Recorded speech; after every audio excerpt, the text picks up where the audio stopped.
Greetings again, Elton Brewington with Brightside Global Trade TV, and we have the pleasure of having Mr. David Rundell to talk about his book, which is just, it's amazing, Vision to Mirage, Saudi Arabia at the Crossroads, Vision or Mirage, Saudi Arabia at the Crossroads. So we're delighted to continue our discussion with him about his book and the prospects, as well as where Saudi is and the transformation of its government from previous leaders, and the history, as well as destinations.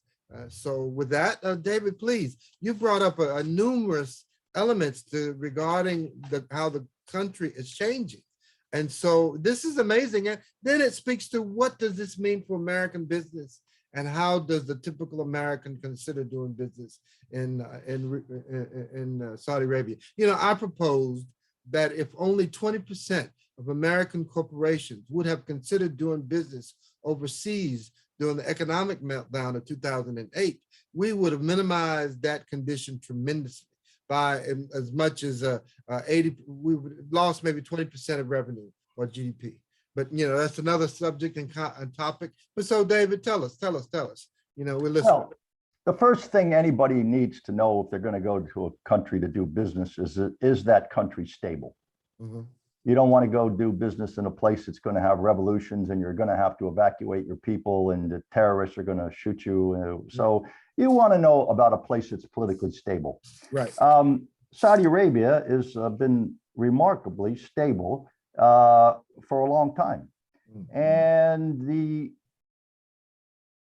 many books have been written about when is Saudi Arabia going to collapse. Mm-hmm. And I have many of these books on my shelf, The Coming Storm, The Rise and Fall of the El Saud, Kingdom on the Brink. These are all books that, people wrote, and they were all wrong.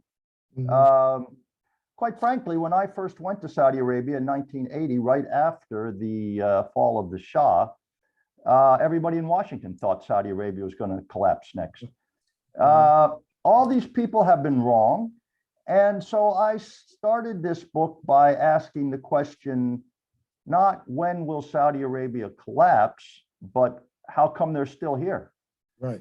How come a traditional monarchy is still going in the 21st century? These guys are the last strategically important real monarchy in the world. There was a time when everybody had a king. Now nobody's got a king. Right. So how come? How'd they do this? Mm-hmm. So, the real structure of the book is an effort to explain that.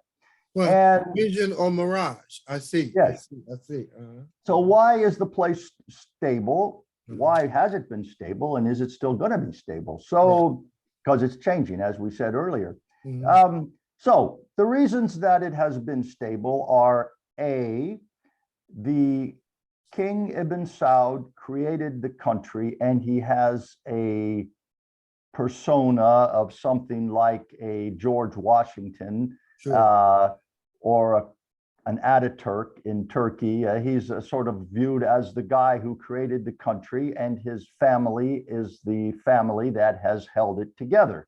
Okay. And from a non-emotional point of view, they are a group of people who everybody can express loyalty to.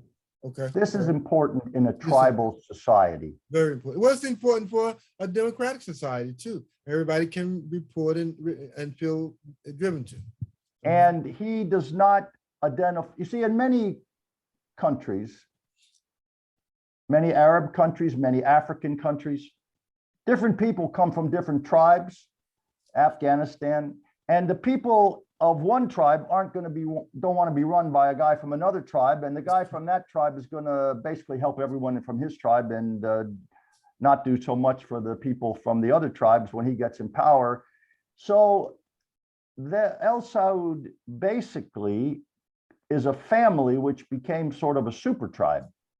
Because as I told you, this guy had, 34 sons and so many daughters. And so he made his own little tribe, if you will. Okay. And he was very smart in that when he married people, he married somebody from all the big tribes. Okay, okay, okay. So this thing that this family he invented Uh-huh. has people from every tribe. Okay, okay, okay. So that's a pretty clever idea. Sure, sure, sure. So people, that's a little oversimplified. It's not quite, not every tribe, but I mean, and some people aren't in any tribe. So That's people true. would argue and say that's a little simplified. It is oversimplified, but Yeah. basically that's the idea. So this family has a historic legitimacy. That's number one. Okay. Number two, as I stated earlier, he came up with a method of succession, of Okay. transferring power peacefully from brother to brother to brother. Mhm. And everybody agreed with that for 70 years. Okay. That was a good system. It kept the country stable. Third thing he did was that he balanced the interests and needs of different stakeholder groups. Okay. Okay. Now, what do the stakeholder, again, we could talk about this in great length, but the stakeholder groups are the religious establishment, Mm-hmm. the tribes, Mm-hmm. the businessmen or merchant class, the technocrats, Okay. Okay. modern educated people, middle class, if you want to call them that, Uh-huh. and the royal family itself, Wow. which Wow. is a huge, there are tens of thousands of princes. I'm sure that's true. I'm sure that's So, I mean, because you got to remember, this family's been running the country, part of the country, true. since Over 50 years. 1740. 1740. Oh, So there's a boy. lot of, Yeah, so, you know, Mhm. this guy Ibn Saud, this king, yes, he Mhm. had so many sons and they had so many sons and they had so many sons. yeah. But Right. remember, he had some brothers too. That's true. And That's those true. guys have That's all true. got families. Yeah. You Yeah. know, Yeah. so, and there's, every person wants to take care of their kids. so there's Right. thousands of princes. So he's Mhm. got to manage the family. Right. So any event, he balances, the king, whoever he is, he balances the needs of these various stakeholder groups. That's been contributing to stability as well. And then the final element of stability, and I should say that I should have commented, each of those groups Mhm. has a more or less formal leadership structure within it. Okay. Okay. And the government distributes benefits Okay. through the elite leadership of each of those groups. Okay. And therefore, it's a symbiotic relationship. The Okay. leadership of that group, whether it's a tribe, they bring their tribe to the king Okay. to be loyal to the king, and the Right. king makes sure that he gets some benefits Mhm. that he can then distribute to his tribe Mhm. to make sure the tribe stays loyal to him. Right. Right. So this is how that system works. Oh, absolutely. That's fine. That's fine. And so they balance all those different needs, because all those different needs are not always the same. Sometimes the tribe wants one thing, the businessman wants a different thing, and the Sure. Sure. technocrats want a third thing. So he's got a balancing job to do there. Mhm. And he does that primarily by creating consensus, Okay. and which has been why change in Saudi Arabia is very slow, because just to give you an example, they would never have something in Saudi Arabia like we have in the United States, where something like, I don't know, Obamacare or one of these budget programs passes by one vote. Oh, They would okay. never do that. The king would never do that, Okay. because they have a totally different system. He would wait until 80% of the people want something. Okay. Because in America, we have a system where I get up and I say, vote for me, I'm going to do this. And Right. the other guy says, vote for me, I'm going to do that. Right. And Right. people Right. vote, and the guy who says, I'm going to do this, does this. Uh-huh. Well, the king never gets elected. He's Okay. going to be there for his whole life. Uh-huh. Right. So he's not going to come and say, okay, we're going to do this, and the hell with So- the people who want to do that. Right. It's not He done says, by okay, popular he demand. says, look, we got to figure out something that the this and the that people can both agree on, Okay. because Okay. I didn't get elected. Uh-huh. I'm not running for election, Right. and I'm not going to do something that is going to thoroughly annoy all the Mhm. that people just by Right. doing what the this people want. Right. I see. So they have, it's a different system. All Yeah. right. So the balancing of these different stakeholders and maintaining the cohesion of the elites is a part of this stability. And then the final element really is providing competent government. If the government was completely incompetent, people wouldn't support them in any event. So what does competent government mean? The first thing that people want is security. This is true. And physical security. We take that for granted in the United States, though we may not be for much longer. So he has kept Saudi Arabia safe, the kings, not just one, kept Saudi Arabia safe and basically kept them out of wars. Not many Saudis have come home in body bags. Right. When you look at, when you compare that to Egypt, Iraq, Iran, Lebanon, Jordan, even Morocco, very few Saudis have been killed in foreign wars. In fact, they really didn't have any foreign wars up until this war with Yemen. The Operation Desert Storm that lasted for 3 days. I was there for that, so that was, I mean, not many people got killed in that. So they kept the country physically secure from foreign enemies, not really through military strength, more through clever diplomacy, but they did that. And the second thing they did is they kept the country secure internally, with the exception of the Al-Qaeda insurrection. And a lot of people, some people have the mistaken idea that Al-Qaeda and Osama bin Laden were the friends of the Saudis. They were initially when they were both fighting the Russians in Afghanistan. But after 1990, Osama bin Laden was not the friend of the Saudis. And he made many speeches against them, and they took away his passport, they took away his money, they tried to arrest him. And in the end, he started a terror campaign in Saudi Arabia. Where he was killing, he killed a lot of people. It went on for a couple of years. And he killed policemen. This was internally, I guess, then. And he his gang, whatever you want to call them, they called themselves Al Qaeda of the Arabian Peninsula. They actually took over the American consulate in Jeddah and killed 5 people there. One day. People don't seem to, a lot of people don't remember that. But any event, so but that was a 3-year period. And they basically, before that, there was not much problem in the country, and after that, there's not been much problem. They're really one of the few people that actually defeated Al Qaeda in their own country. That's a whole other story about how they did that. Interesting and complicated. So this leads us to a segment. This is phenomenal. I mean, this is great stuff. Understanding, so you have a point. Is it something? Because I want to give us time to talk about, of course, the number one issue that way is trade and oil. That's what I'll talk about that now. And also, you mentioned something about the relationship of how the country now is trying to bring women to the forefront of business and industry and work that way.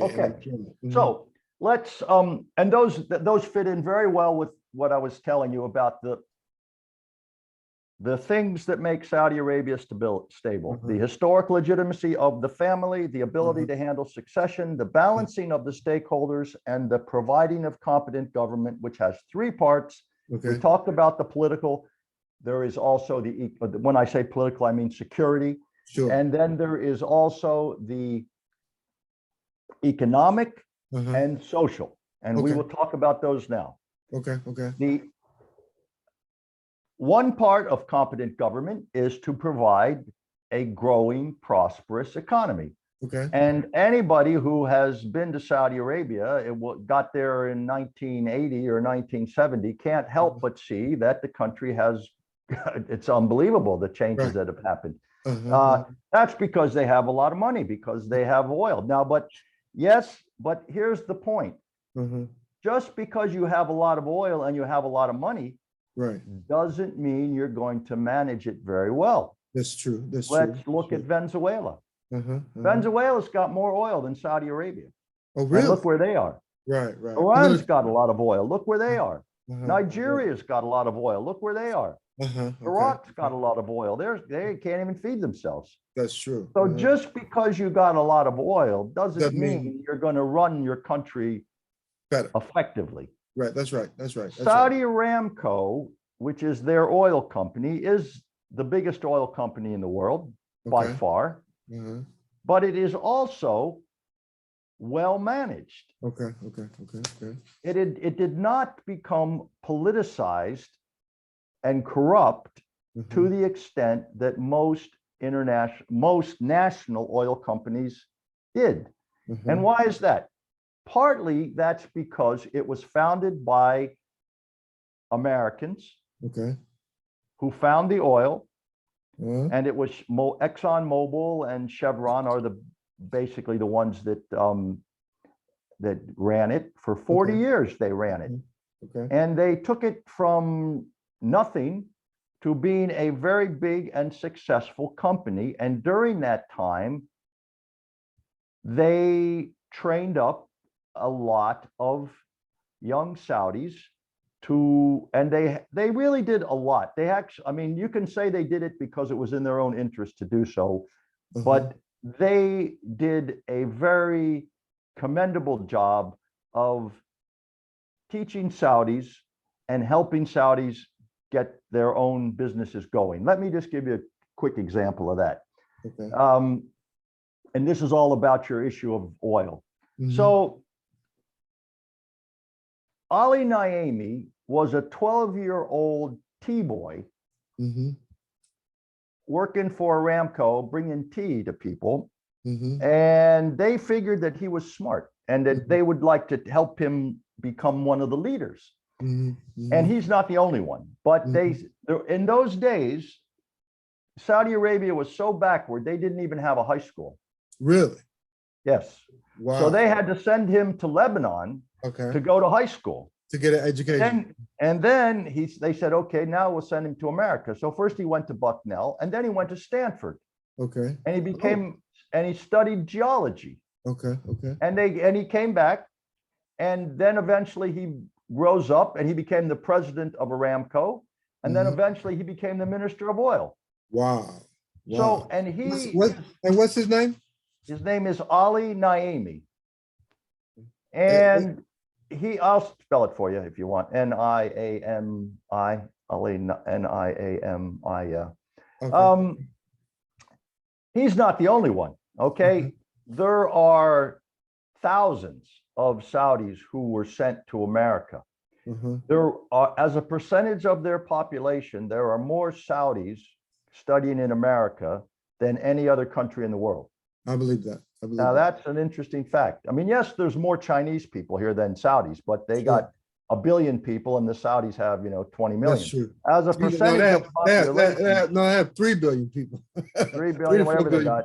Yeah. Whatever they got, they so, and this is very interesting because the Saudis have a parliament, which is kind of like the English or the British House of Lords, in that you get appointed to it. You don't get elected to it. Okay. But of the people in that, half of them have got an American university degree. Wow. Now that's pretty amazing. There cannot be another country in the world where half the parliament got educated in America. That's true. That's an important So, and the other thing that the Aramco did was they said, okay, you work for us, but we want you to make your own business. Right. We need somebody who's baking bread, and we don't want to be in charge of baking bread. We need somebody to get us a drill pipe, and we don't want to be in charge of that. So we're going to let you, we need somebody to have a truck company. So we're gonna tell you that you can take 1 year off from your job and go start a business. Okay. And if that business works, that's great. We will help you and we'll buy stuff from you. And if it fails, it's okay. You can come back and you get your old job back. Wow. And so a lot of people did that, including Bin Laden's father. Is that right? Yeah, he was started off as a contractor. Another guy you may have heard of is Olayan. He's a billionaire, he's dead, but his children are still around. Okay. He started off as a truck driver as a storekeeper, and then he got a transportation company. So in any event, they did a lot to help people. They built roads, they built hospitals, they built schools. They did a lot of stuff other than just drilling for oil. Okay. So there's two results to this. One is that when the Saudi government took over the oil company, Okay. they did not do what the Iranians did Okay. to the British. Uh-huh. The Iranians just said, you know what, you're out of here. Right. Have a nice day. We're taking over the oil company. Sure. And the Saudis said, okay, we would like to be in charge of our own oil company, Okay. and we will buy it from you. Sure. And so they had a buyout they bought a different percentage every year for 10 years until finally they had it. So the point is that there's 2 points to this. One is that the takeover of Aramco was done in basically a friendly way. And two, that the people in Aramco had a very deep sense of this American culture that they had learned over 40 years. So the Aramco is a well-run company. It's efficient, and by the standards of national oil companies, it's in a league by its own, really. They now have people there that have been working, Saudis who have been working for Aramco for 3 generations. Wow. Wow. My grandfather worked for Aramco, and my father worked for Aramco, and I worked for Aramco. So the idea that people say, oh, the Saudis could never run their own oil company without foreign help, that's like a joke. They could definitely do it themselves now. They couldn't 30 years ago, but they sure can now. They can. So the essence of the economy has been oil. The money has been, the Saudi government has managed the production and sale of oil efficiently, as I just explained. And then they use this money, rather than just steal it all and put it in Swiss banks, the government distributed it quite well. By any standard, the average Saudi's life got better. And so they've done a good job there. And that's the economic part of it. Now, what do you want? I'll just tell you one last thing. You want to hear about oil today? Okay. I'll be very quick there. Saudis produce every day about 10% of global oil. That's about twice what ExxonMobil produces. They have the largest reserves except for Venezuela, and Venezuela's oil is expensive to produce. And they have some of the cheapest, if not the cheapest, oil to produce in the world. Wow. But this is not what makes them important. What makes them important to global energy markets is their spare capacity. They maintain every day usually about 2 million barrels of spare capacity. That means that they can turn on the tap and turn off the tap for 2 million barrels a day. And nobody else in the world can do that. That's true. If you were the president of Exxon and you drilled all these wells, and then you said, oh, now I'm just going to shut them in until maybe I might need them, the stockholders would say, are you kidding me? You just spent billions of dollars, and now you're just going to let it sit there? This is a political decision, not an economic or commercial decision. And the Saudis use this spare capacity for both political and economic reasons.